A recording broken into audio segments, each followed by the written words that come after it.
तो ma'am congratulation thank आपको। You. आप अपने बारे में थोड़ा-सा डिटेल बात करें कि आपका एजुकेशन बैकग्राउंड क्या रहा है, मीडियम क्या रहा है, अटेम्प्ट क्या रहा है?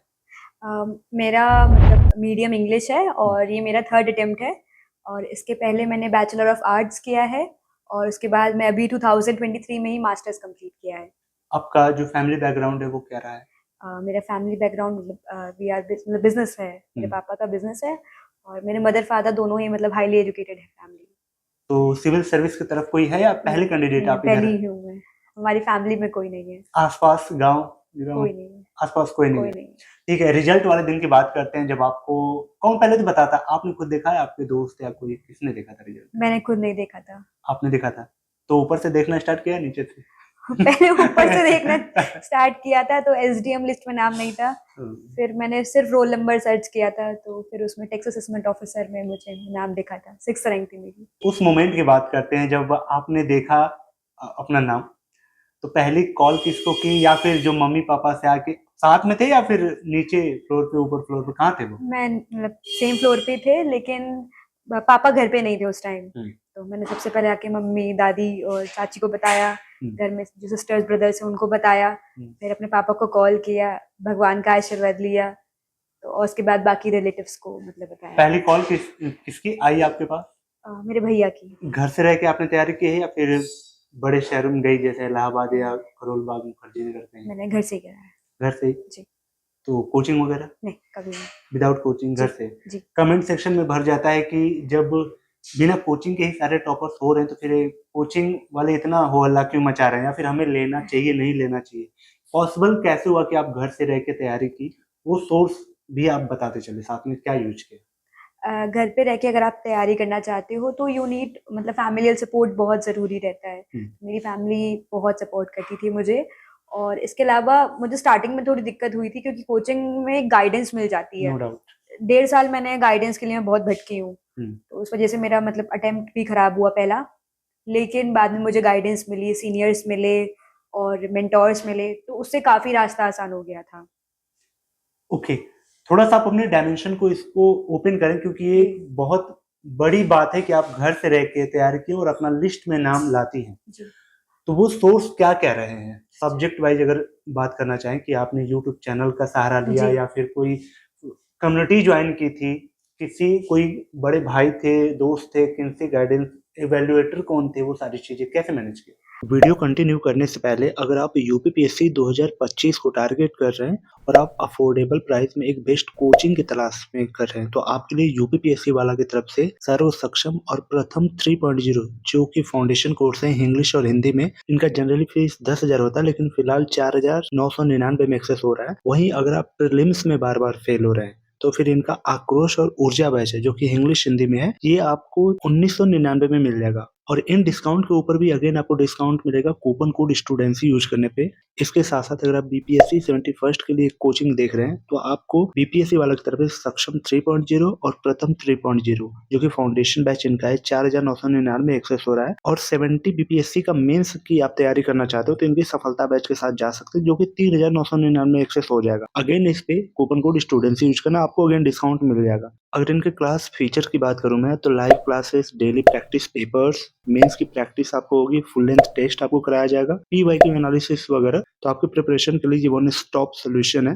तो इसके साथ अपनी तैयारी को स्टार्ट कर सकते हैं। सारे बैचेस का लिंक डिस्क्रिप्शन में है। कूपन कोड स्टूडेंसी यूज करके सारे पे डिस्काउंट पा सकते हैं। चलिए वीडियो कंटिन्यू करते हैं। स्टार्टिंग में तो मेरे कुछ सीनियर्स ही थे जो कि सिविल सर्विस की तैयारी कर रहे थे, हुँ। तो उनसे काफ़ी गाइडेंस मिली थी। हुँ। मेरे कॉलेज के प्रोफेसर्स थे, मेरे खुद के मतलब मौसी के बेटे हैं, उन्होंने भी दिया है, तो हुँ। उनसे मुझे काफ़ी गाइडेंस मिली थी। हुँ। और बुक सोर्स की अगर मैं बात करूँ तो बुक लिस्ट सबको पता है कि क्या पढ़ना है, हुँ। मेन चीज़ आती है क्या नहीं पढ़ना है। हाँ। तो आपको पहले सिलेबस और प्रीवियस ईयर क्वेश्चन से यही फिगर आउट करना है कि क्या नहीं पढ़ना है। वो हटा के फिर उसके बाद आप मतलब जो मैं करती थी कि मुझे खुद के हैंड रिटन नोट्स पे विश्वास है। हुँ। मुझे कोचिंग के नोट्स या बुक्स नहीं इतना समझ आता था, तो मैं अगर मैं बुक पढ़ भी रही हूँ तो मैं उसके नोट्स बनाती थी। मुझे लिखने की आदत है, मुझे मतलब आप कंटिन्यूअसली मैं 4-5 घंटे लिख सकती हूँ।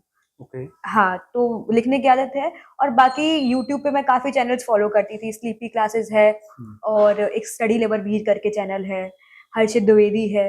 हुँ। और भी कई सारे चैनल्स हैं मैं फॉलो करती थी। टेलीग्राम पे बहुत मैंने पढ़ाई की, टेलीग्राम से मुझे बहुत सपोर्ट मिला, गाइडेंस मिलती थी। टेलीग्राम पे तो लगभग मैं 10 to 15 चैनल्स को फॉलो करती हूँ इसी के लिए।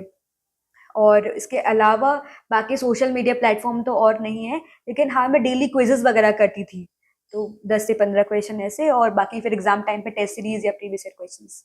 कोई एडिक्शन आपका लग रहा हो कि ये मेरी लत थोड़ी सी गड़बड़ है, ये नहीं होनी चाहिए, कुछ ऐसा है? सोना।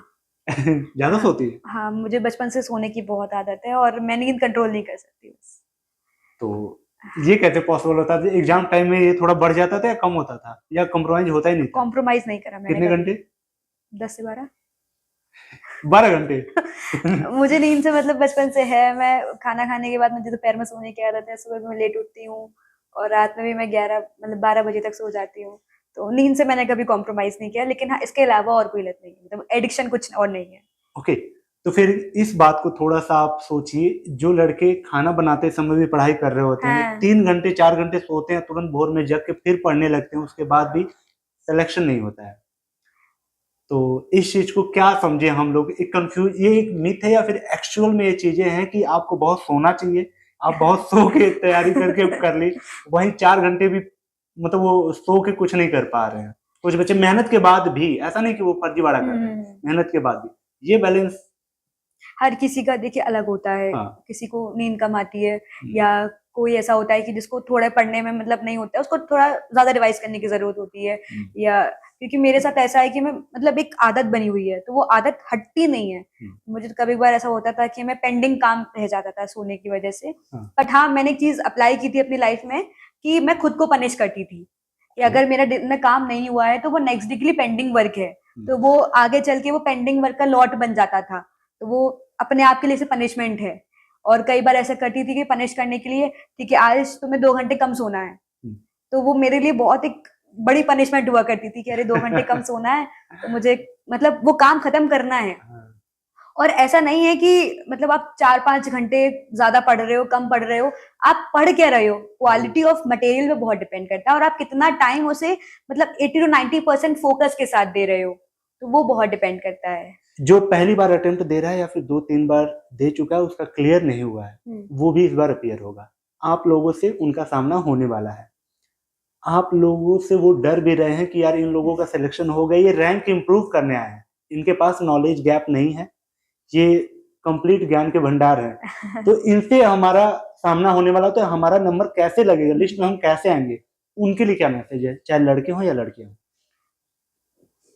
एक चीज होती है यहाँ पे कि कोई, आपको भी हुआ होगा ये हाँ क्वेश्चन? बिल्कुल होता है। हाँ। लगता था कि अरे यार ये तो, जब मैं मेंस देने गई थी तो बहुत सारे लोग थे जो आरओ एआरओ बीडीओ थे, डीएसपी थे, जो सिर्फ अपनी रैंक इंप्रूव करने के लिए बैठे थे, तो आपको लगता है कि वो आपकी कंपटीशन में है। बट अगर आपको खुद पे विश्वास है, आपका सोर्स अच्छा है, आपका राइटिंग अच्छा है, आपका राइटिंग मटेरियल अच्छा है, तो डरने की जरूरत नहीं है। चलिए अब एक एक चीज इसको खोलते हैं। आपका सोर्स अच्छा है, आपका मटेरियल अच्छा है, आपका क्या रहा है? मेरा तो जैसे मतलब आपके सोर्स क्या रहे हैं, आपके वैल्यू एडिशन क्या रहे हैं, आपके सप्लीमेंट्स क्या रहे हैं? कोर बुक तो सब कुछ वही होती है, ये सारी चीजें क्या रही है आपकी? जैसे मैंने टेस्ट सीरीज ली थी इस यूपीपीएससी की, तो उन्होंने मतलब मुझे उसमें बहुत हेल्प मिला था। वैल्यू एडिशन में मैं बहुत चीजें नहीं अच्छा लिख रही थी स्टार्टिंग में, तो टाइम मैनेजमेंट भी नहीं था और मेरी वर्ड लिमिट भर जाती थी, तो उन चीजों पे मैम ने मुझे बहुत हेल्प किया था, और डायग्राम्स पे, फ्लो चार्ट्स पे, तो वो कवर अप हो गया। इसके अलावा वैल्यू एडिशन के लिए मैंने न्यूज़पेपर्स को फॉलो किया था, मैगजीन्स को फॉलो किया था, जैसे विजन की आती है, दृष्टि की थी, ये मैगजीन्स मंथली वाली या फिर छमाही या एक साल वाली? दोनों पढ़ी है मैंने। ओके। हाँ मतलब स्टार्टिंग में तो मंथली ही, और 365, उसके बाद एंड में फिर 365। मैं सारी नहीं पढ़ पाई थी क्योंकि टाइम नहीं रहता है उतना, तो कुछ कोर सब्जेक्ट्स के और कुछ कोर टॉपिक्स जो मेरे वीक हैं, तो मैंने बस उनका ही पढ़ा था। इसके अलावा मेरे खुद के नोट्स प्रिपेयर्ड थे, मैंने बुक्स को कंपाइल करके, कुछ यूट्यूब चैनल्स के थ्रू और मैगजीन्स के थ्रू, मतलब जहां से कंटेंट मिला, सिलेबस को देखते हुए मैंने अपने खुद के नोट्स बनाए और मैं उसी पे अभी भी रिलाई करती हूँ।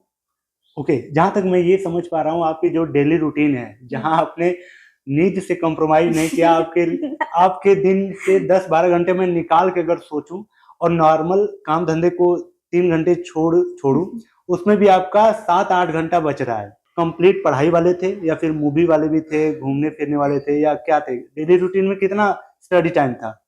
6 से 7 घंटे। और मुझे मतलब ऑनलाइन मीडिया और मूवीज का इतना शौक नहीं है, बिल्कुल भी नहीं है।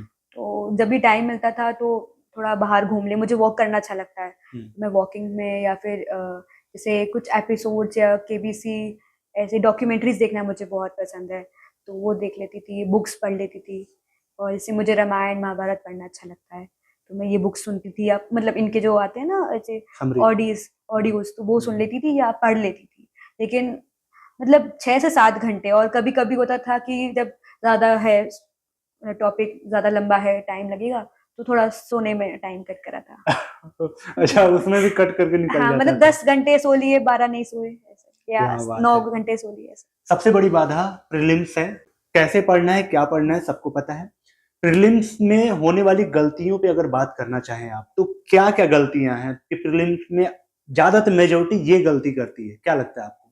टाइम मैनेजमेंट सबसे बड़ी चीज होती है, हाँ। क्योंकि यूपी पीसीएस में 150 क्वेश्चन, यूपीएससी में 100 क्वेश्चन, तो वो टाइम मैनेजमेंट नहीं हो पाता है। तो हमें उसके लिए मतलब घर पे प्रैक्टिस करनी थी। क्वेश्चन करने के तरीके एक से लेके अंतिम तक जाना है, या फिर पहले जो आ रहे हैं उसको करते जाना, बाद में जो कम आ रहे हैं उनको करना है, कैसे करना है? जैसे मैंने तो 3 राउंड में अपना पेपर खत्म करती हूँ हमेशा। हाँ। जैसे पहले राउंड में जितने क्वेश्चन आते हैं 100% मैं श्योर हूँ कि मेरा बिल्कुल ठीक है। तो लगभग 70-80 क्वेश्चन ऐसे होते हैं कि इसमें मैं श्योर ठीक वन टचअप में देते चले, वन टचअप में बिल्कुल ठीक है। मैं ओएमआर कभी स्टार्टिंग में फिल नहीं करती। उसके बाद सेकेंड राउंड में वो क्वेश्चन जिनमें 50-50 है, तो लगभग 20 क्वेश्चन ऐसे हो गए। उसके बाद 20 से 30 क्वेश्चन, तो वो सेकेंड राउंड में अजम्पशन लगा के टिक कर दिया। साथ के साथ जो फर्स्ट राउंड में करे हैं उनको एक बार चेक करना। फिर मैं ओएमआर फिल करती थी। तो मेरा टारगेट रहता था कि लगभग मैं 125 क्वेश्चंस अटेम्प्ट करके आऊं, क्योंकि यहाँ पे कट ऑफ थोड़ी हाई जाती है। तो मैंने दोनों साल 128 और 127 ऐसे लमसम क्वेश्चन सॉल्व करे। और लास्ट में वो क्वेश्चन सॉल्व करना जो आपको लगता है कि, क्योंकि कई बार ऐसे क्वेश्चंस पूछे जाते हैं, ट्रैप वाले भी होते हैं, कुछ ट्रैप किए जाते हैं, ट्रैप किए जाते हैं, क्योंकि उसमें क्या होता है, चारों ऑप्शन आपको बिल्कुल अलग लगते हैं। तो वो आपको मतलब क्वेश्चन बहुत डिफिकल्ट लगता है सामने देखने में, लेकिन अगर आप कोई भी की हिंट उठा लो उसमें से, तो आप बहुत आसानी से उसको सॉल्व कर सकते हो। तो ये क्वेश्चन सिर्फ 10 से 15 क्वेश्चन रहते हैं, जो अगर हम आइडेंटिफाई करें तो हम अच्छे से सॉल्व कर सकते हैं। तो आपका स्कोर अच्छा हो जाएगा, 130 तक आप पहुंच जाओगे आराम से। Thank you so much ma'am. और मैं उम्मीद करूंगा कि जहां आपकी इस बार अगर अपीयर हो तो एक और अच्छी पोस्ट मिले आपको। होप गाइस ये वीडियो आपको वैल्यूएबल लगी हो, कैसी लगी कमेंट करके बताएं। अगर कोई क्वेश्चन छूट गया हो वो भी कमेंट करें, मैम से कुछ जानना हो वो भी अंदर कमेंट में पूछ सकते हैं, मैं उसका जवाब दूंगा। तो चलिए मिलते हैं किसी और ऐसे शानदार वीडियो में। मैं उम्मीद करूंगा कि अगली बार आप यहाँ बैठे और मुझे अच्छा लगे आपका इंटरव्यू करके। चलिए मिलते हैं किसी और ऐसे शानदार वीडियो में, तब तक के लिए thank you so much and bye bye.